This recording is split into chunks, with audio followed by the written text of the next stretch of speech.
Friends, இன்றைக்கி சென்னாக்குண்ணி கருவாடு தொக்கு பண்ணலாம். இது நல்லா அலம்பி வச்சுருக்கேன். ஒரு வாட்டிக்கு 2 வாட்டி நல்லா அலம்பிக்கோங்க. இந்த மண்ணுங்கன்னு இருக்கும். இதுக்கு தேவையான பொருள்னால் வெங்காயம், தக்காளி, இஞ்சி பூண்டு கொஞ்சம் லைட்டாக பெருஞ்சீரகம் போட்டு அரைச்சி வச்சுருக்கேன். கொஞ்சம் கருவேப்பிலை. இப்போ எண்ணெய் வந்து நல்லெண்ணெய் காயுது. இப்போ கொஞ்சம் கடுகு, கொஞ்சம் பெருஞ்சீரகம், சோம்புன்னு சொல்லுவாங்க, அது போட்டுக்கலாம். கொஞ்சம் பொரியட்டும்.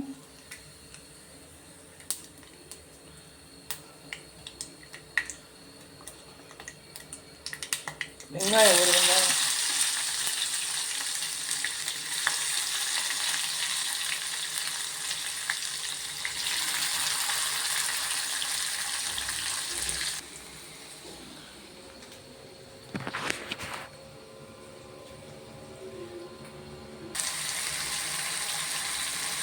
மஞ்சள் தூள் கொஞ்சம் போட்டுக்கலாம்.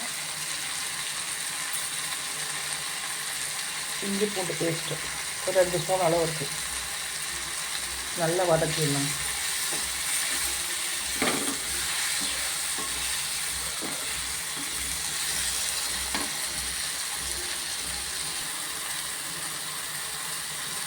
உங்கள் காரத்துக்கு ஏற்ற மாதிரி வெறும் மிளகாத்தூள் சேர்த்துக்கோங்க.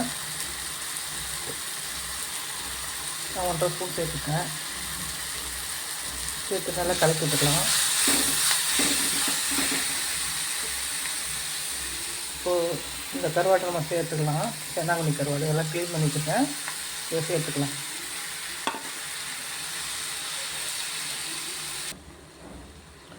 கொஞ்சோண்டு தண்ணி தெளிச்சிக்கலாம். ரொம்ப வேணாம், கொஞ்சமாக, சும்மா ஒரு 1/4 கிளாஸ் ஊற்றிருக்கேன். இது அப்படியே சிம்மிலே இருக்கட்டும்.